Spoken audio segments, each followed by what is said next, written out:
Hello दोस्तों, आज हम अपनी इस वीडियो में आपके लिए कुछ खास लेकर के आए हैं। आज हम बात करेंगे कि ट्रेनिंग्स को स्टडी कैसे करनी चाहिए, किस तरह से वो अपनी तैयारी करें। देखिए, क्लास में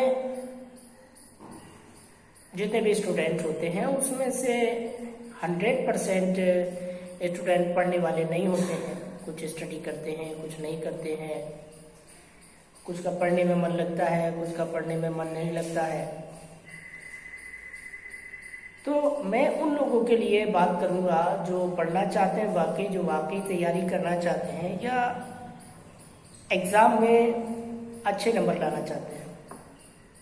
देखिए, स्टडी करने के लिए हमें सबसे पहले तो हमारी रुचि का होना बहुत ज़रूरी है। अगर हमारी रुचि या हमारा मन नहीं करेगा तो हम कितना भी स्टडी कर लें, कितने भी घंटे बैठ करके पढ़ लें, हमारे पढ़ने से कोई फ़ायदा नहीं होने वाला है। तो सबसे पहले तो हमारे मन में ये ख्याल होना चाहिए कि हाँ, मुझे इतने घंटे से इतने घंटे स्टडी करनी है। मन बना लें अपना कि मुझे इतने घंटे से इतने घंटे तक स्टडी करनी है। उसके बाद में जब वो स्टडी करने लगे तो क्या करना चाहिए कि हमें जिस टॉपिक को पढ़ना है, सिर्फ हम अपनी माइंड को उसी की तरफ रखें। अदरवाइज किसी थर्ड चीज की तरफ हम ना देखें। मतलब कि हम पढ़ भी रहे हैं, मोबाइल भी चला रहे हैं और इधर उधर आसपास में देख भी रहे हैं और हम बात भी कर रहे हैं।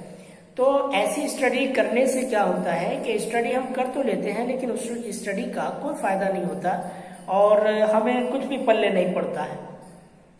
सारा का सारा हमारे माइंड से निकल जाता है। तो हमें करना क्या है कि सबसे पहले तो हमें ऐसा टाइम चूज करना है जो आपकी स्टडी के लिए कंफर्टेबल हो। जैसे मॉर्निंग टाइम में स्टूडेंट 3 बजे उठ सकते हैं, 4 बजे उठ सकते हैं, मैक्सिमम 5 बजे उठ सकते हैं। तो ट्रेनिंग्स को चाहिए कि वो मैक्सिमम 5 बजे जरूर उठ जाए। उठने के बाद में अपना हाथ पाँव या ब्रश जो भी करना है कर ले, उसके बाद में स्टडी करने के लिए बैठ जाए।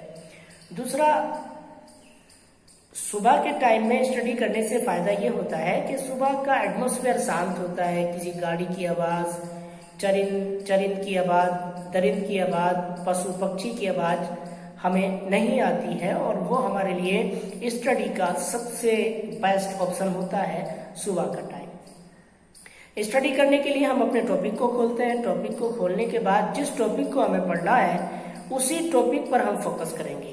होता क्या है कि टॉपिक हम पढ़ते हैं तो टॉपिक के लेफ्ट साइड में, राइट साइड में, अप एंड डाउन में कुछ भी दूसरे टॉपिक हो सकते हैं। तो स्टूडेंट क्या करते हैं कि जिस टॉपिक को पढ़ना है वो उस पर अपने माइंड को कंसंट्रेट नहीं करते हैं, अपने उस मेन टॉपिक पर फोकस नहीं करते हैं, बल्कि ये देखने में लग जाते हैं कि ये भी टॉपिक है, ये भी टॉपिक है, ये भी टॉपिक है, इसको भी पढ़ लूं, इसको भी पढ़ लूं, इसको भी देख लूं। ये सब गलत तरीका है। हमें सबसे पहले जिस टॉपिक को पढ़ना है उसी टॉपिक को हम पढ़ें, उसी टॉपिक पर हम फोकस करें। हाँ, मेरे हिसाब से मैंने प्रैक्टिकल किया है अपनी स्टूडेंट लाइफ में।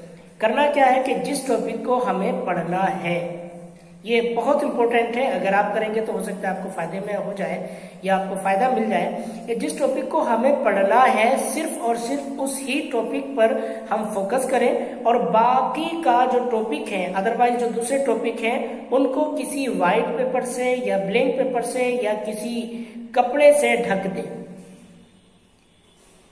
उसके किताब में जितने भी टॉपिक हैं, बाकी के सारे टॉपिक को ढक दें। सिर्फ और सिर्फ जिस टॉपिक को हमें पढ़ना है उसी टॉपिक पर हम फोकस करें। उससे फायदा ये होगा कि जब हम बाकी के सारे टॉपिक को ढक देंगे तो हमारा माइंड सिर्फ और सिर्फ मेन टॉपिक पर फोकस करेगा। बाकी के टॉपिक छुपे हुए होंगे तो हमारा माइंड उधर डाइवर्ट नहीं होगा।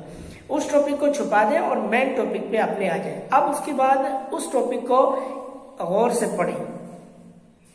एक बार उस टॉपिक को पढ़ें, 2 बार पढ़ें, 3 बार पढ़ें, बार बार पढ़ें, जितना आपकी स्टेबिलिटी है, जितना आप पढ़ना चाहें उतना पढ़ें। पढ़ने के बाद में आप ये देखें कि कौन कौन सी स्पेलिंग आपको नहीं आती है। यानी कि कभी कभी क्या होता है कि हिंदी वर्ड इतने टफ होते हैं कि स्टूडेंट को समझ में नहीं आते हैं, और कभी कभी इंग्लिश वर्ड ऐसे होते हैं जो स्टूडेंट को समझ में नहीं आते, और कभी कभी ऐसा होता है कि हिंदी वर्ड को इंग्लिश में लिख देता है या इंग्लिश वर्ड को हिंदी में लिख देता है, तब भी स्टूडेंट समझ नहीं पाता। तो देखिए, किसी टॉपिक को पढ़ने से पहले हमें ये ध्यान रखना है कि उस टॉपिक में कौन कौन सी ऐसी मीनिंग है जो हमें टफ लग रही है, जिनकी वजह से हम अपने टॉपिक को नहीं समझ पा रहे हैं। हकीकत भी यही है कि टॉपिक ज्यादा भारी नहीं होता है, हाँ उसमें कुछ मीनिंग्स या कुछ ऐसे पॉइंट्स होते हैं जिनकी वजह से पूरा पॉइंट हमको समझ में नहीं आता या पूरा टॉपिक हमको समझ में नहीं आता। तो सबसे पहले हम क्या करेंगे कि जो जो मीनिंग हमको नहीं आती है या जिनकी हिंदी हमको नहीं आती है, हम गूगल डिक्शनरी या अदरवाइज कोई भी ऑक्सफोर्ड डिक्शनरी या जो भी आपके पास हो आसपास में, पहले उस पर डिस्कस कर लें कि आखिर इसका मतलब क्या है, उसको लिख लें। उसके बाद आप टॉपिक को पढ़ें, तो टॉपिक के बारे में आपको कंप्लीटली पता चलेगा कि टॉपिक क्या कहना चाह रहा है, किस तरह से हमें टॉपिक को पढ़ना है। दूसरा, जब आप टॉपिक को पढ़ लेंगे और आप उसकी टफ मीनिंग को लिख लेंगे, अब रहा याद करने का सवाल। चूंकि फ्यूचर में आपको एग्जाम देना है और हो सकता है कि आप इंस्ट्रक्टर बन जाए या टीचर ही बन जाए, तो आपको दूसरे स्टूडेंट को भी पढ़ाना होगा। तो आप क्या करें कि आप जिस टॉपिक को पढ़ रहे हैं, उस टॉपिक को पढ़ने के साथ साथ बेहतर यह है कि आप लिख करके याद करें। आप अपनी रफ कॉपी पर या फेयर पर आप लिखते जाइए और पढ़ते जाइए। लिखने से हमारा लगभग 45% या 50% तक याद हो जाता है। उसके बाद हम जब बार बार उसको पढ़ते रहते हैं तो 50% वहां से याद हो जाता है। इस तरह से हम अपने टॉपिक को पढ़ेंगे और अपनी एग्जाम की तैयारी को कर सकते हैं। मैं समझता हूं कि मेरी बात आपको समझ में आई होगी और आप लोग इसको फॉलो कर सकते हैं, शेयर भी कर सकते हैं, किस तरह से हमें पढ़ना है और ट्रेनिंग्स को भी बता सकते हैं।